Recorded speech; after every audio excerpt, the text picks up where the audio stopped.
Assalamualaikum warahmatullahi wabarakatuh. Selamat pagi teman-teman semuanya. Pada sesi perkuliahan terakhir ini di mata kuliah manajemen mutu terpadu, kita akan membahas salah satu alat di dalam manajemen kualitas, yaitu adalah Six Sigma. Setelah sebelumnya di minggu yang lalu kita sudah membaca sebuah artikel tentang Six Sigma. Nah, hari ini saya akan mencoba menjelaskannya.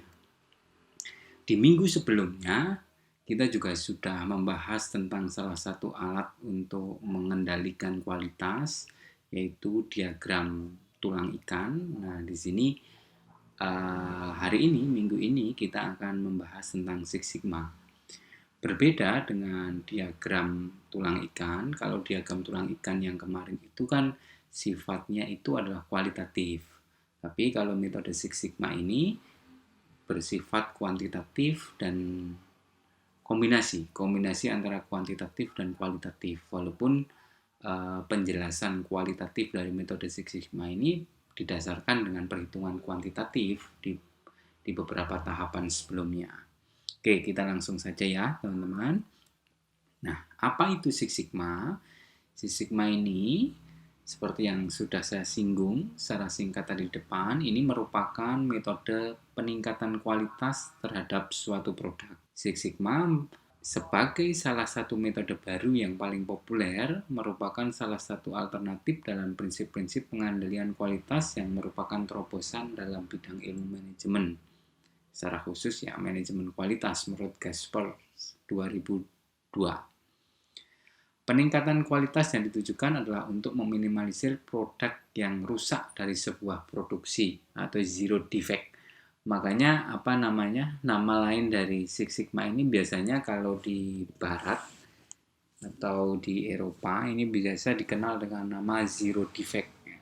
Zero itu nol, adalah defect itu adalah kesalahan. Dengan pemberlakuan Six Sigma ini diharapkan kita bisa menekan atau minimalisir, bahkan bisa mengontrol kerusakan sebuah produk itu pada level 0 gitu. Nah, di dalam metode Six Sigma ini sebenarnya ada 5 tahapan, teman-teman. Ada 5 tahapan sebenarnya.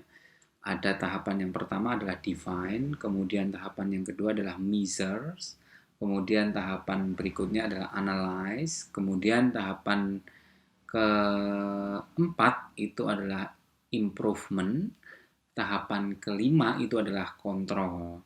Namun demikian, di dalam kelas manajemen mutu kita ini, di pertemuan kita ini secara khusus, kita akan membahas dua dulu. Jadi define sama measures. Sedangkan 3 pembahasan yang lain mungkin nanti di lain waktu akan kita bahas. Kalau misalkan nanti masih ada waktu ya, mungkin kalau masih ada waktu akan kita bahas. Ya bisa melalui diskusi di luar kelas dan lain sebagainya. Tapi teman-teman jangan khawatir. Karena apa? Karena ketika teman-teman nanti sudah paham mengenai 2 tahapan ini, define sama measure ini, saya pikir teman-teman akan mudah untuk memahami 3 tahapan selanjutnya. Karena seperti yang saya katakan di depan, bahwasanya sebenarnya analisa kualitatif dari Six Sigma ini didasarkan pada analisa kuantitatif yang sudah dilakukan. Nah, 2 tahapan ini, define sama measures, ini adalah tahapan-tahapan analisa kuantitatif yang dasar di dalam metode Six Sigma. Oke, kita langsung saja ya teman-teman. Tahapan yang pertama adalah define. Tahapan pertama ini mendefinisikan masalah yang terjadi di perusahaan. Hal ini berguna untuk mengidentifikasi tahapan proses pembuatan produk dan mengidentifikasi CTI pada produk. CTI itu apa? CTI itu adalah critical to quality. Nah, pada tahap ini dilakukan identifikasi jenis-jenis cacat yang terjadi. Identifikasi jumlah cacat, persentase jumlah cacat, dan penentuan critical to quality atau CTI tadi. Sebagai contoh, dalam industri snack kemasan, jadi misalkan ada sebuah usaha, dalam usaha tersebut bergerak di bidang pengemasan snack. Indikator cacat dalam industri pengemasan adalah berat yang tidak sesuai dengan label yang ada di bungkus dan kemasan kurang rapat. Ini contoh ya. Jadi kita memang harus mendefinisikan. Jadi sebenarnya kecacatan dari sebuah produk itu apa? Ya tentu di setiap industri pasti memiliki cacat yang pasti berbeda-beda. Misalkan di dalam industri snack misalkan ini pengemasan snack misalkan. Ini saya contohkan misalkan ada 2 itu indikator cacat. Yang pertama adalah berat yang tidak sesuai dengan label yang ada di bungkus. Yang berikutnya adalah kemasan kurang rapat. Beda lagi mungkin nanti di industri mebel misalkan. Industri mebel misalkan pembuatan kursi misalkan itu. Bisa jadi ukuran kaki kursinya bisa berbeda atau istilahnya amplas dari alas kursinya kurang halus dan lain sebagainya itulah. Jadi setiap industri pasti memiliki indikator cacat yang berbeda-beda. Makanya harus didefinisikan terlebih dahulu di tahap yang pertama ini. Jadi misalkan teman-teman mau mengukur Six Sigma dari sebuah perusahaan misalkan ya di tahap define ini teman-teman harus mendefinisikan terlebih dahulu indikator cacat yang ada di dalam unit usaha tersebut apa. Nah, kemudian nanti baru diteliti, diinspeksi gitu, diinspeksi tahap inspeksinya ini, tahap inspeksi dalam menentukan inspeksi atau mengecek produk yang cacat nih, teman-teman harus menentukan. Taruh contoh misalnya ditentukan saya ingin menginspeksi produk-produk yang cacat di CVX ini selama 5 bulan terakhir misalnya. Jadi Anda akan mencari data 5 bulan terakhir tentang produksi gitu. Nah, data 5 bulan terakhir tentang produksi itu kemudian Anda inspeksi gitu. Mana produk-produk yang cacat. Taruh contoh misalkan kayak di industri mebel tadi itu. Anda sudah punya indikator-indikatornya ya tinggal direkap 5 bulan terakhir itu yang cacat ada berapa. Misalkan bulan Januari misalkan. Nah, produksinya ada berapa? Ada 200 misalkan. Yang cacat amplasnya kurang halus berapa? Yang kursi ukurannya tidak pas berapa dan lain sebagainya kayak gitu. Nah, ini adalah tahapan define. Jadi jumlah cacatnya ada berapa, kemudian periode waktu inspeksinya itu harus ditentukan, termasuk jumlah produk yang diinspeksi itu juga harus ditentukan pada tahap ini. Nah, nanti akan ada contohnya di belakang. Kemudian, setelah kita mendefinisikan indikator-indikator itu tadi, kita masuk pada tahap yang selanjutnya, yaitu adalah measures. Kita mencoba mengukur. Dalam tahap ini akan ditentukan nilai DPMO. DPMO ini apa? DPMO ini adalah defect per million opportunities. Jadi, kita mencoba DPMO itu secara garis besar kita mencoba mengkalkulasikan nilai istilahnya nilai barang yang rusak per seperjutanya gitu loh maksudnya. Dan nanti ilustrasinya nanti akan ada di belakang nih hitungannya. Nah, selain kita menghitung nilai DPMO, kita juga akan menghitung nilai sigma level untuk mengukur kinerja perusahaan ini gitu. Tadi kan misalkan kita sudah tetapkan itu di tahap pertama mendefine tadi kita sudah tetapkan bahwa kita mau mengukur dalam 5 bulan terakhir gitu. Nah, kita nanti akan menghitung gitu DPMO bulan Januari berapa, nilai sigma bulan Januari berapa, kemudian DPMO bulan Februari berapa, nilai sigma bulan Februari berapa. Nah, itu akan dihitung semuanya di tahap measure ini. Karena apa? Karena di tahapan ini nanti kita akan menilai gitu DPMO-nya berapa, nilai sigma-nya berapa. Berdasarkan nilai ini nanti, kita akan ukur industri tersebut memenuhi kualitas atau tidak. Berdasarkan nilai DPMO yang dimiliki berikut dengan nilai sigma yang dia miliki itu. Nah, untuk mengukur DPMO, teman-teman, untuk mengukur DPMO dan sigma, tapi kita bahas yang DPMO dulu di sini. Untuk mengukur nilai ini, ada beberapa tahapannya, teman-teman. Walaupun pengukuran DPMO dan sigma ini saling berkaitan satu sama lain. Tapi kita bahas yang DPMO dulu ini ya. DPMO ini ada beberapa tahapan.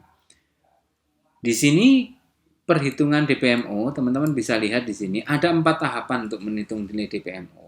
Yang pertama harus dihitung dulu nilai DPU, defect per unit. Adapun rumusnya adalah jumlah yang cacat atau jumlah barang yang cacat dibagi jumlah sampel yang diperiksa. Taruh contoh nih, Taruh contoh misalkan bulan Januari ada produksi 200. Nah, yang Anda inspeksi di bulan Januari itu 200 itu misalkan. Berarti jumlah sampel yang diperiksa adalah 200. Nah, kemudian Anda menemukan bahwa jumlah barang yang cacat dari 200 itu adalah 20 misalkan. Ya, berarti nilai DPU-nya, defect per unitnya 20 dibagi 200. Itu berapa? Gitu. 0,1. Nah, kayak gitu itu. Nah, kemudian setelah kita dapat DPU, kemudian kita hitung nilai top, total opportunities. Adapun rumusnya, top sama dengan jumlah sampel yang diperiksa kali jumlah kesempatan yang bisa menjadikan cacat. Nah, jumlah kesempatan yang bisa menjadikan cacat itu apa? Ini berkaitan dengan ini loh teman-teman, indikator cacat dalam industri pengemasan. Di pengemasan snack misalkan, pengemasan snack itu indikator cacat yang di sini saya contohkan ada 2. Berat yang tidak sesuai dengan label yang ada di bungkus dan kemasan kurang rapat. Berarti di sini ada nilai jumlah kesempatan yang bisa menjadikan cacatnya ada 2. Jadi ada kemungkinan 2 cacat di situ kalau tidak di jumlah berat snack yang ada di dalam bungkus tidak sesuai dengan label atau kemasan kurang rapat. Ini ada jumlah kesempatannya ada 2. Dan tinggal dikalikan aja kalau nilai topnya nanti. Kemudian ke tahap ketiga adalah hitung nilai DPO. DPO ini adalah defect per opportunities. Rumusnya adalah jumlah yang cacat dibagi top. Nah, topnya yang tahap 2 tadi. Setelah kita dapatkan nilai top, nah kita gunakan untuk menghitung nilai DPO. Kemudian baru tahap keempat kita menghitung DPMO, defect per million opportunities. Adapun rumusnya adalah DPO yang kita dapatkan di tahap ketiga dikalikan 1 juta. Gitu ya teman-teman. Nah, kita mungkin akan masuk ke contoh, tapi sebelumnya ini nih, saya kelupaan. Tadi kan di tahap kedua measure ini kita mengukur DPMO dan nilai sigma. Nah, untuk mengukur nilai sigma di sini kita dapatkan ya setelah kita mendapatkan nilai DPMO, karena rumus sigma ini biar lebih mudah ngitungnya pakai Microsoft Excel. Nah, nilai sigma sama dengan norm sin V kurung, kemudian kurung lagi 1 juta dikurangi DPMO, kurung tutup dibagi 1 juta, kurung tutup lagi plus 1,5. Nanti Anda akan mendapat nilai sigmanya. Mungkin akan kita ilustrasikan langsung ya teman-teman. Nah, ini ada contoh soal.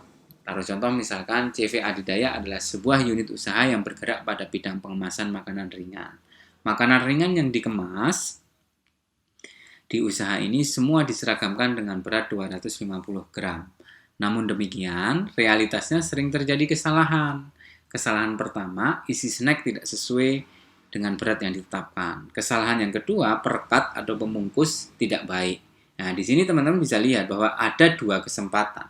2 kesempatan yang bisa menjadikan sebuah produk itu cacat. Dicatat ya, ada 2 kesempatan.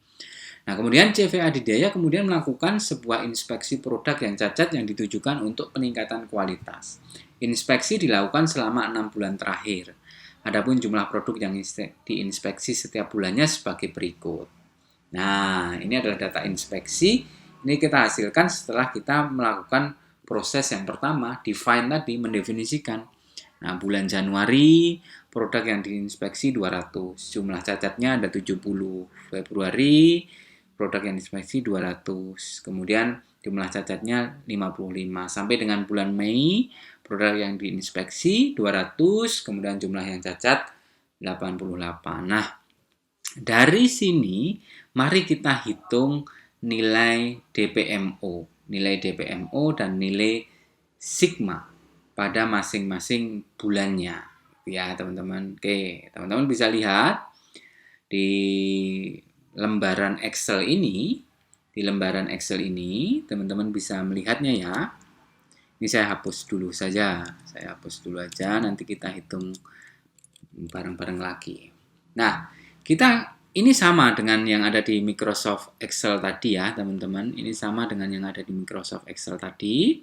Nah, kita akan menghitung nilai DPMO. Jadi nilai DPMO dan nilai sigma itu kita dapatkan per bulannya ini.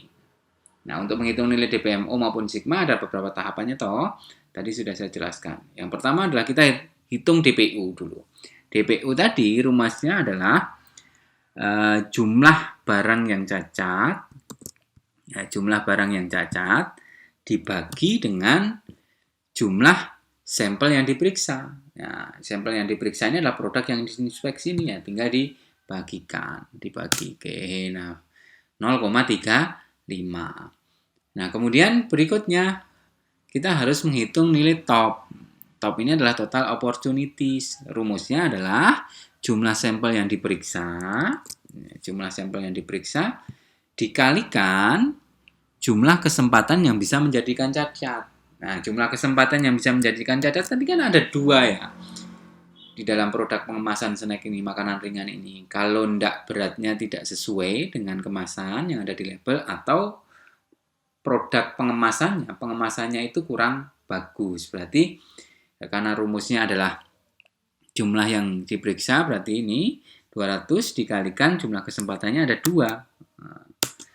400.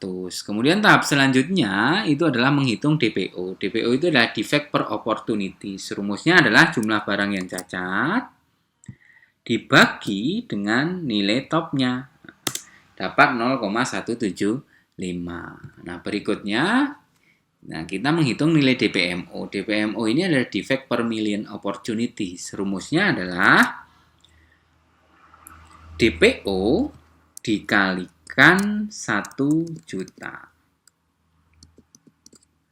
Nah, ini 1 juta ya teman-teman ya. Nolnya 6 ya. Nah, oke. Nah, 175.000. Dapat ya. Gampang toh. Nah, kemudian tahap selanjutnya adalah menghitung nilai sigma. Menghitung nilai sigma, tadi rumusnya adalah teman-teman bisa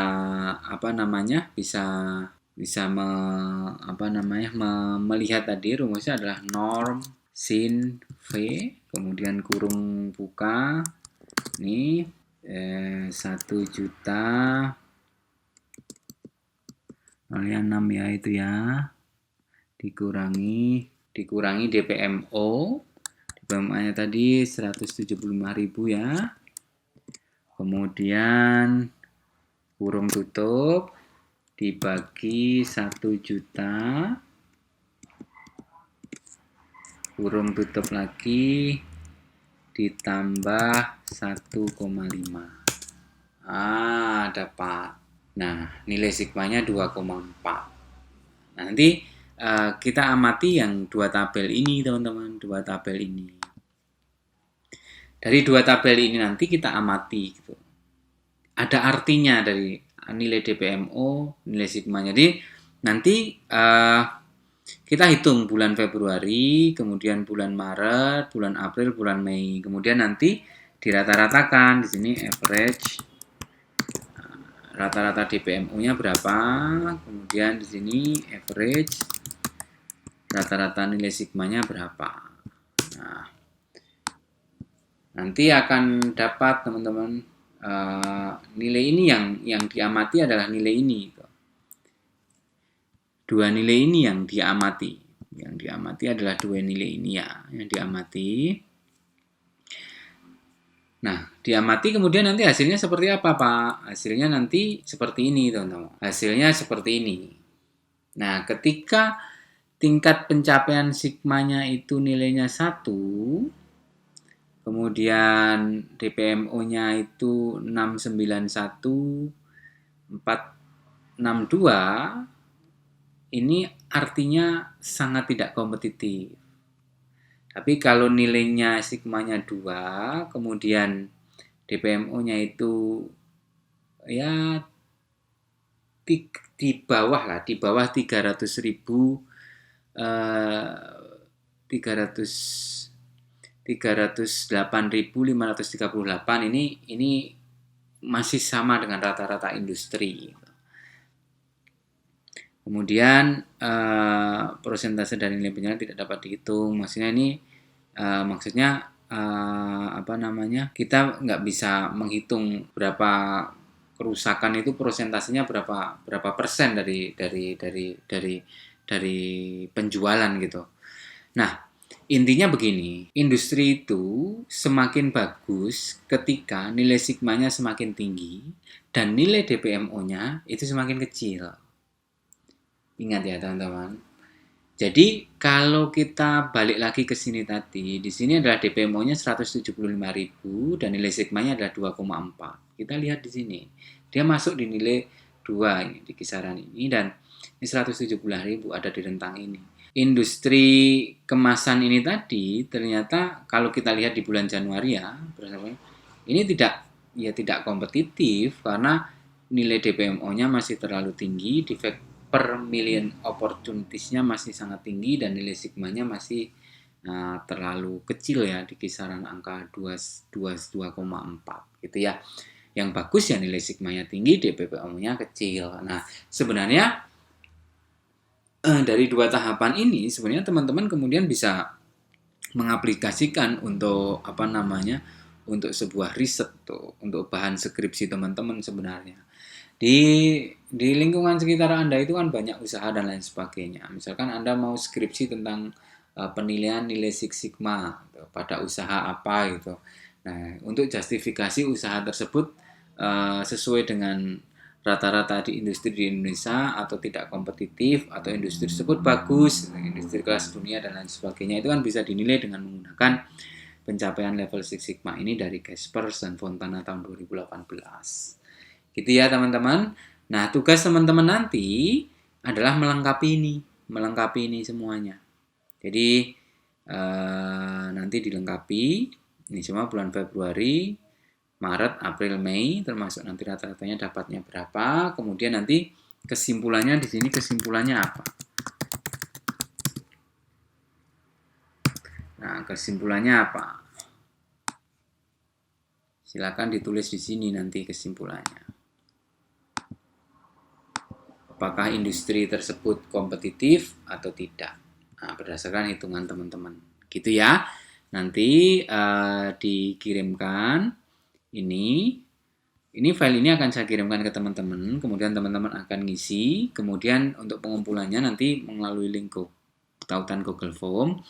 Nanti untuk mengetahui itu untuk mengetahui ini pekerjaan siapa, nanti filenya ditulis nama, nama teman-teman, kemudian underscore kelasnya, kemudian underscore name ya gitu. Nanti nama filenya diganti seperti ini, gitu ya. Saya pikir paham teman-teman. Nanti kalau misalkan kurang paham silakan bertanya. Oke, sekian dari saya. Wassalamualaikum warahmatullahi wabarakatuh.